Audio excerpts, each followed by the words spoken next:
This is The Adoption Wait, a podcast brought to you by adopting.com.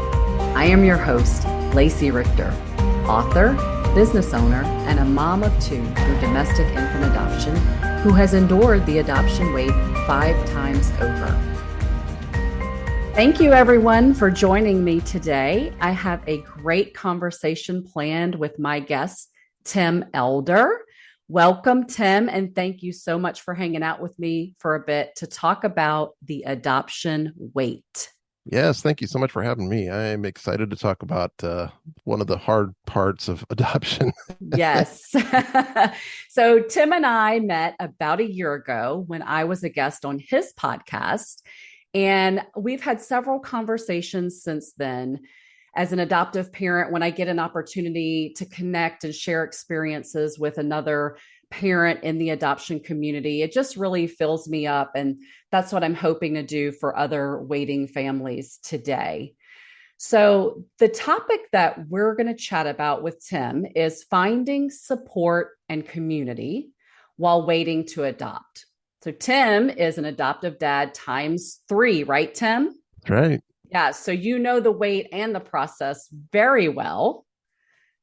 And Tim is also the creator of the Infant Adoption Guide, which is a website and a podcast that serves as just a really incredible resource for waiting adoptive families. And most recently, Tim created a private online community that we're going to talk about a little later today in the podcast. All that to say, Tim, the first question we always want to know, tell me a little bit about your family, how your family was built, and how you became a dad. Yes, thank you, Lacey, so much for having me on. And I'm so happy to share my story and what's going on in the adoption world through my eyes. Well, my wife and I went through, as many people do, infertility and a miscarriage, and several years of that, actually. And, the miscarriage, we only had one, but I'll never forget it because as a guy and a husband, I just felt so helpless and mad even. Like, why did this have to happen to us? Why couldn't we just have a baby like everybody else? And everybody seemed to be having a baby around us and just make it so hard. And maybe some of you listening can relate to that, what we felt at that time. As every day, week, month ticks by, those feelings just become stronger, right? It's not going to come easy. And we just desperately want to be a mom and dad. That's how we were. So we prayed for it. We begged God for it. And soon he made it clear we were to pursue adoption, and we did. And I guess I'm a little bit weird as a guy, kind of driving the adoption bus in our family. I just kind of took the lead.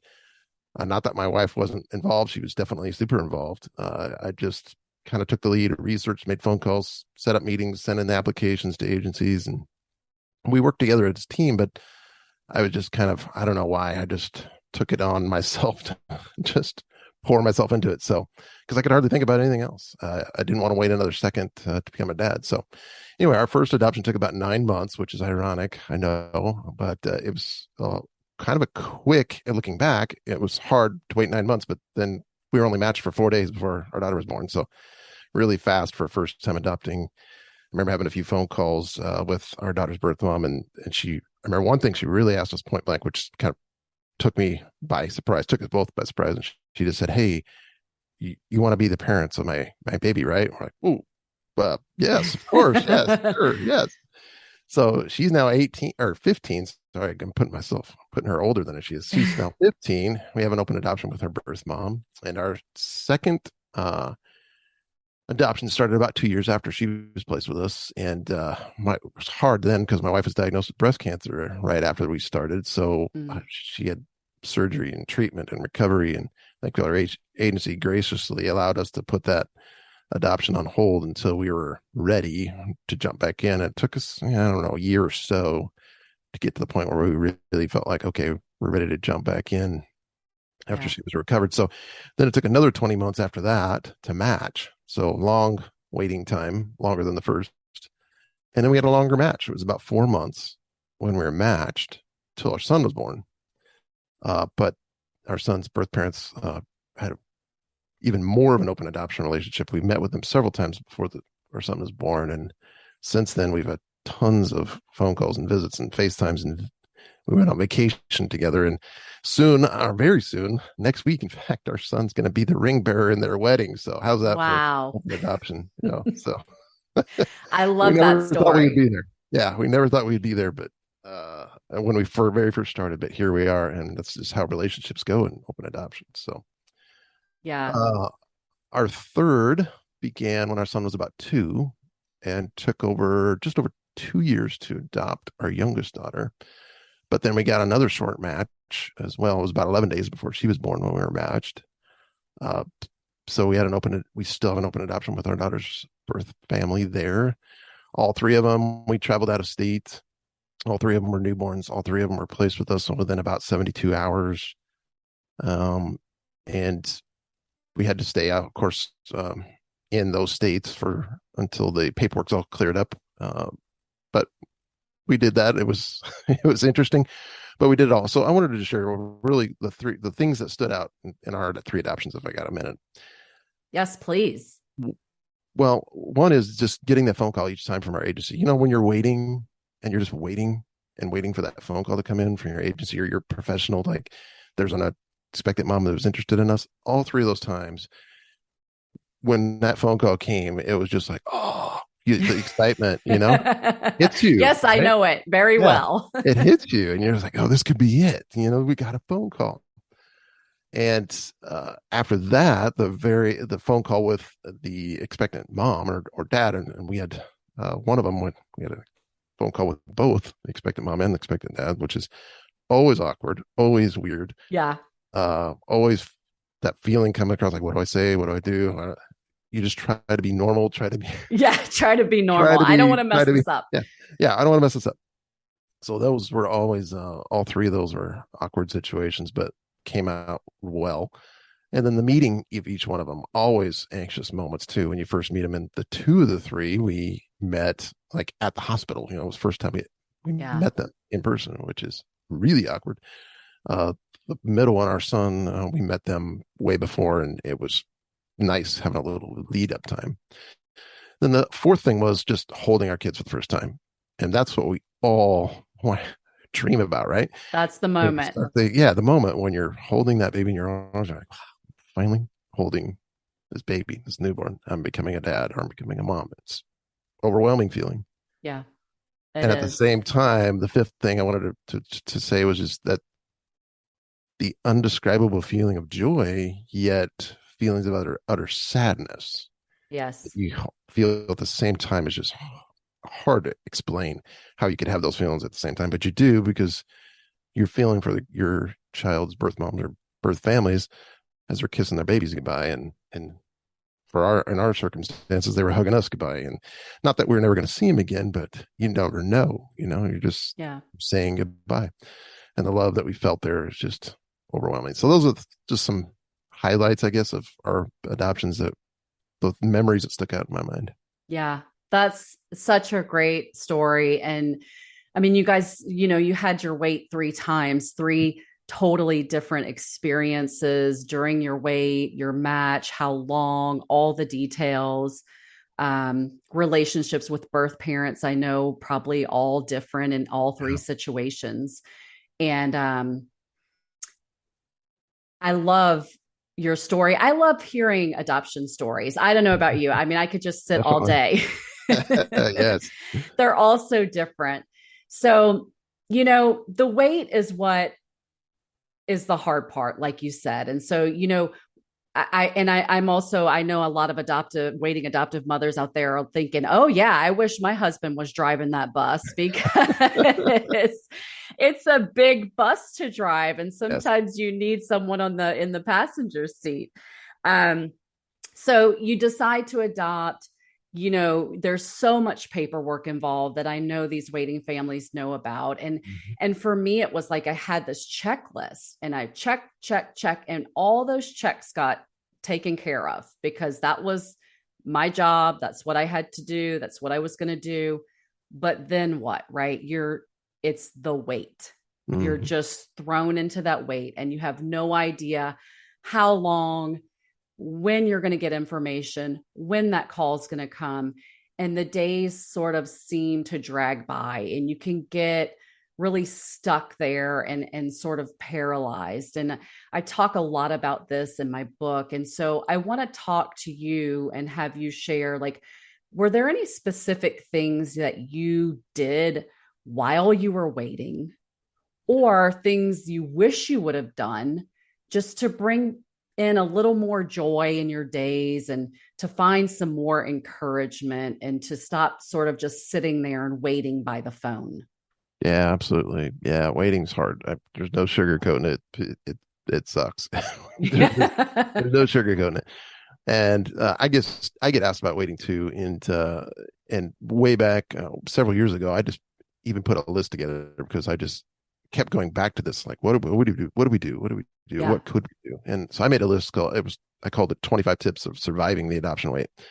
And we've done various of those. I didn't do all 25, but we did various of those. Some of these I just picked up from other people. I'm like, oh, that's a great idea. So some of those were what we did was getting well, at least for our first one was getting the baby's room ready, right? Yeah. We got into it. We were painting murals on the walls. We were buying furniture. We did, but we didn't do it all like immediately. It was weird because we got a phone call from our adoption agency. I don't know, maybe 6 months in, had nothing ready, and we were like, oh, and they said this could be a drop in the lap situation, which means the baby was already born Yeah. and you could be going to the hospital like, well, we have nothing. Well, Yeah. turned out that one didn't work out, which is Yeah. it was fine. I mean, that was okay. It was kind of weird and heart wrenching for us at the moment, but it made us go, ooh, we better get prepared. So that's when we really started getting the baby's room together. And I know everybody's different. Some people don't like walking by a full loaded baby's Yep. room and have that reminder of, oh, there's no baby in there. So I totally get that. For us, that was something we wanted to do.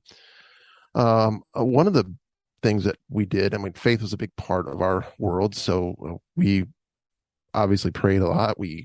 talked to our pastors a lot. And anyway, one of the memories I had was when I was getting a little frustrated with God. I don't know how far we were into it on our first adoption wait, but we are waiting, felt like forever. And this was after all of our infertility treatments. Mm-hmm. So the wait felt like way longer than 9 months. It was years.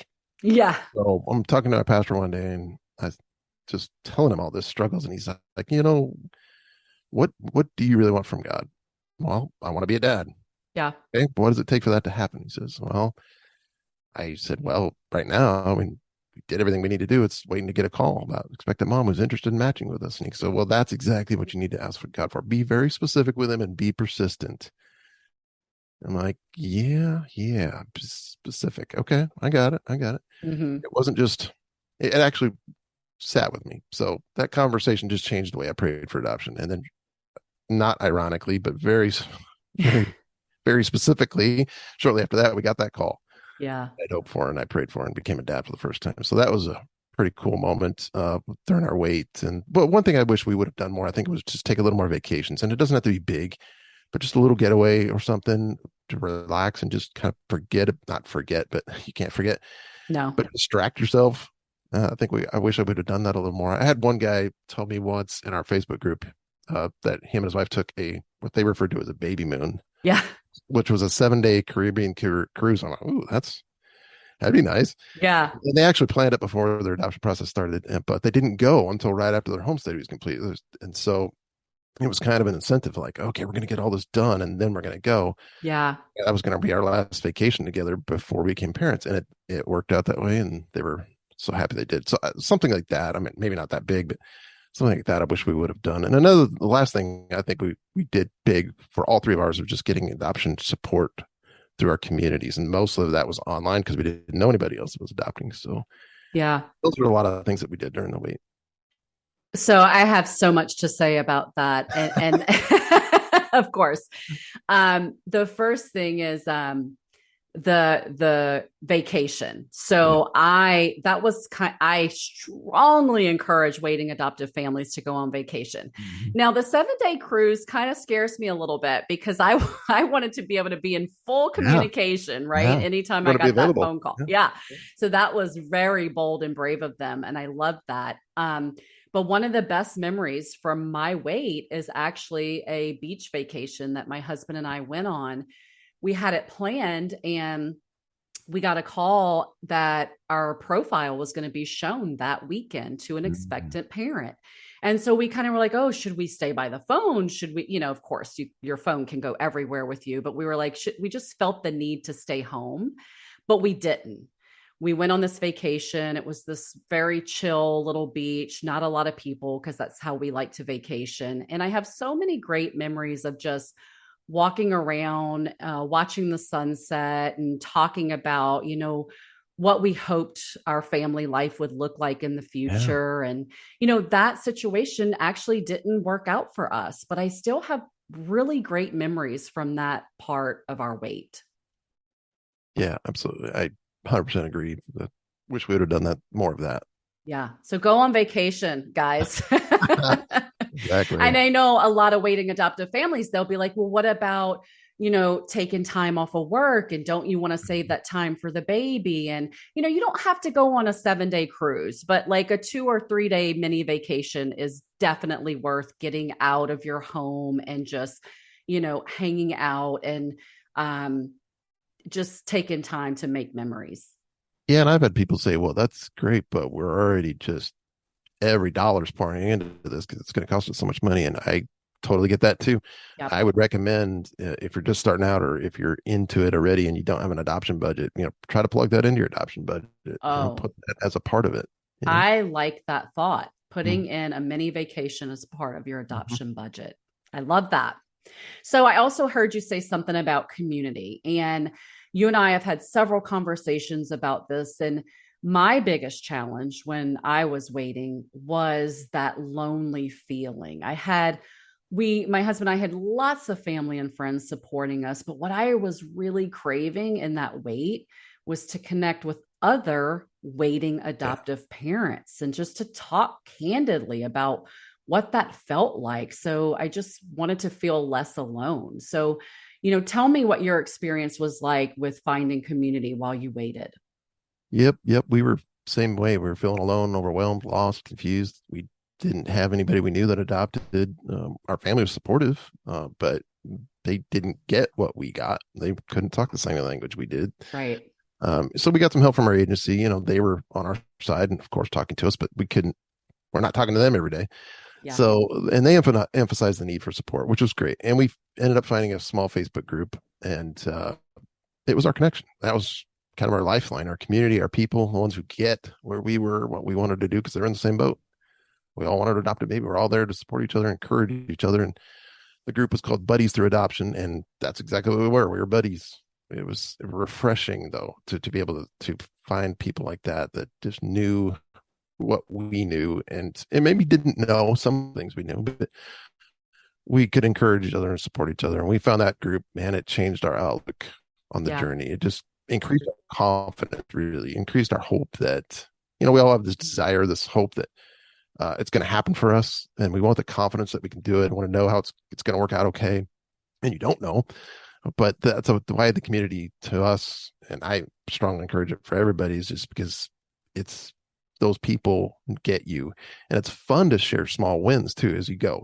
You're signing up with your agency, you completed Yeah. each part of your home study, you got your profile done, you got a call from the agency about an expectant mom that's interested in you, or you have your baby placed with you. I mean, huge. Some of those are huge wins, some are small wins, but you can have people there to share with you outside of your friends and family that just cheer you on because they're your community, that they're going to help you feel less overwhelmed, less stress.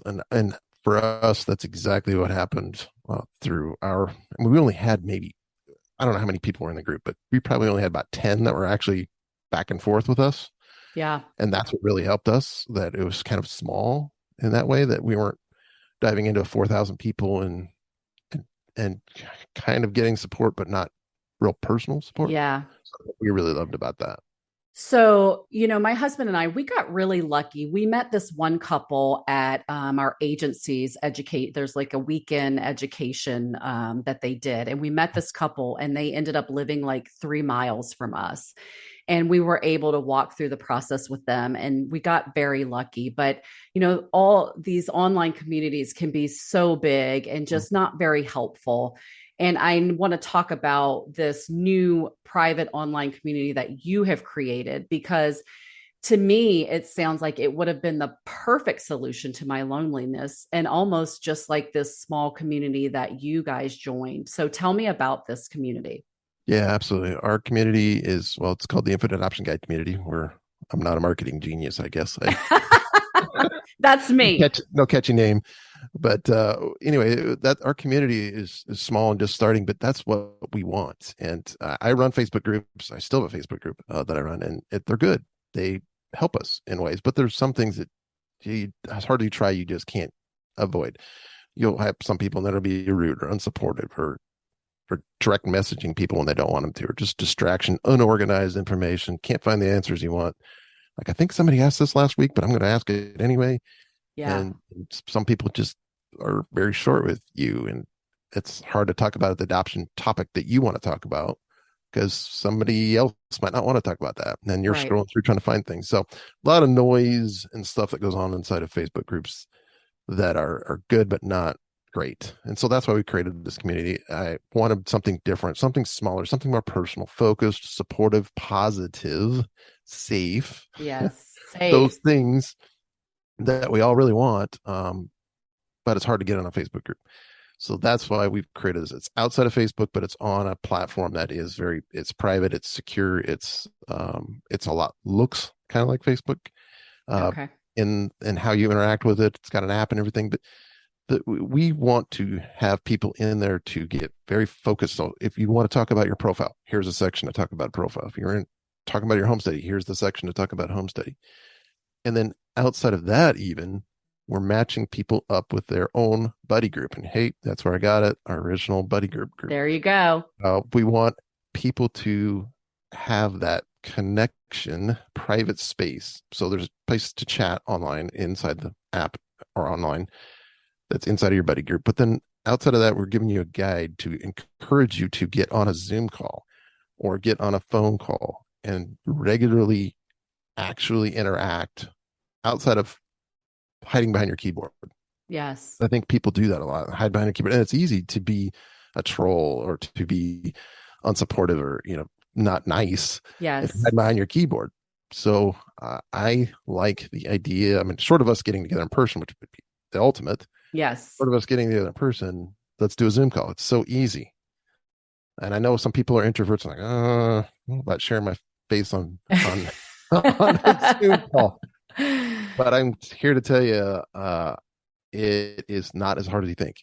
And once you make that connection with the same people over and over again, it's easier, and you really can develop long-lasting relationships and friendships. And because I tell people all the time, adoption does not end when the baby's placed with you. It Yes. continues. I mean, we're living examples of that. Our three kids are getting older, are growing up, and they're 5'8" or 5'9" and 15. And we're encouraging them, and we're encountering questions and stuff like that come up. And so Yeah. we need that support too as the kids get older. So that's what the community is about. I'm really excited about it. I think it's just something way different than anything that's been online before. So pretty excited about it. Infantadoptionguide.com/community. Look it up. That sounds like that would have been perfect for me. It's like you don't want a big, huge Facebook group. It's not intimate. It doesn't feel safe to ask questions and to discuss things that you only want to talk to a couple people about, people that you maybe see on a regular basis and develop a relationship with. And that just sounds so great. And I'm so thankful for you for creating that resource. And I recommend it to any waiting adoptive parents who are listening. Yes, thank you. Speaking of online voices, I know there are so many online voices in the community, the adoption community, and it can get pretty overwhelming. We've got birth mom voices that are so great, adoptees to learn from, adoptive parents. And do you have any specific voices, any books or podcasts that you specifically recommend to bring encouragement for waiting adoptive families? Yeah, I got a ton, but I'll try to keep it limited here. Of course, you and this podcast is going to be great. I think it's a great resource for folks. I love podcasts, by the way. course. Yes. And mine, we're coming up with our 100th episode here soon. So there's a lot of resources there. But outside of that, I do love this organization called Brave Love, bravelove.org. So Mm-hmm. they're a national nonprofit that they really exist to just provide a positive outlook on adoption. They have a lot of stories on there and a lot of stories from birth moms' perspectives. So, Love and that. yeah, videos and really cool, great information. Love their website, love what they're doing. I love Lori Holden, her podcast, Adopting Yes. Longview is also good. All the great stuff at adopting.com. Uh, I recommend some books. Yours, of course, Refuel Your Weight. That's yeah, when you were on my podcast, I think episode 89. Thank you. That was great. Still love the quote. Correct me if I'm wrong, but I think your quote was, "We can choose to wait in fear, or we can choose to wait with hope." That still sticks in my mind. Oh, yes. Great Thank quote. you. Recently, though, I've had some other people, authors on the show, birth moms, adoptive moms. Brittany Salmon was one on here. Yes, I just listened to that podcast you guys did, and I bought her book. It's sitting right Oh, here. I great book. can't wait to dive in. Yes, great book. It's called It Takes More Than Love. She did a great job. Hope Baker was birth mom. Yes. She wrote a book, Finding Hope, A Birth Mother's Journey into the Light. Great book. She was also on the podcast. Leanne Hale, adoptive mom, she wrote Sowing in Tears, A Birth Mother's Sorrow and Infertility and Joy in Adoption. Great book. And then more financial book is Julie Gumb's book. She's been around a long time. She's been on Dave Ramsey show. She's been everywhere. But her book is called You Can Adopt Without Debt. It's creative ways to cover the cost of adoption. So a lot of people struggle with that. And that's a great book to get ideas on how to handle it. And the last one, I got to put a plug in for April Fallon. She got back into the Adoption Now podcast, Storyteller. You talk about adoption stories. Woo, great adoption stories on that podcast. Would definitely Awesome. recommend it. Wow, that's a big list and some that I Yeah. you're such a resource, Tim. I should have known. I'm going to put links to all of these books and these people and these voices that we can learn from and that can help encourage us while we wait. Um, so I know we've already talked a little bit about you. Well, you talked about this a little in your story earlier, and my faith journey was a huge part of my wait. And my faith really started to move while we were trying to conceive and then we were waiting to adopt. And I wanted to ask you a little bit about that for you. What role did your faith play in the waiting part of your journey? Yeah, it was huge. Yeah, I mean, that prayer example I gave you earlier was just a part of it, but um, obviously praying throughout the whole journey. Our adoption team really helped us, just really, I guess, focused us through the adoption, but then the faith kind of held everything together. And that's the funny thing about adoption. You know, you can plan, you can do your research, you can have everything done, you can do your checklist, like you said, you're organized, you're in order, and then you wait. It's still out of your control. You Yeah, have to wait until the time is right. And that's where faith comes in for us, and waiting for the right situation. And it's definitely not easy. One of my favorite quotes about faith comes from the late Mother Angelica. She's on TV, EWTN TV channel. And so she had her own show at the time, and she had some great quotes. But one of them was, faith is 1 foot on the ground, 1 foot in the air, and a queasy feeling in your stomach. And that's exactly how we feel through all three of our adoptions. I mean, that's just the way it is. yeah, You feel anxious, you feel weird, you feel all these things, but faith kind of keeps you grounded, keeps you like, okay, I know I can do my part, but I know it's ultimately not up to me to make this connection finally happen. The right birth family, the right baby that's going to come into our family. that's right. So, um, remind us where we can go to get connected with you and that private online community. Yep, infantadoptionguide.com. Everything's there. / membership will get you into the membership. Or there's a button on the top of the screen too. And there's a Facebook button. If you do want to get into the Facebook group and see what that's about, we got 4,000 people there, but it's still pretty lively. There's a lot of good questions going on, and you just want to jump in and see what it's about and see how to get some initial support there on a broader level. That's a great place to go. But if you want something more specific, something more personal, something that I don't think it's been done anywhere else. Getting in our buddy groups and stuff. infantadoptionguide.com/membership. Thank you. And I will also put that in the notes of the podcast. So, Tim, I feel like we could talk all day about adoption. Yes. But I want to wrap up and just ask you one last question. And you've given us so many resources and so many things to talk about. Well, what is that one thing? This is so hard. What is that one thing you want other waiting adoptive families to know that can encourage them and bring them hope while they're waiting? Yep. And ours was don't give up. And I tell people this all the time, and I have heard people give up, and it is Wow. easy to want to quit. When you're struggling, you're waiting, you've done all the things, and oh yeah, great, it's great, but it's been 3 years. How can I still wait? Why is Yeah, this worth it?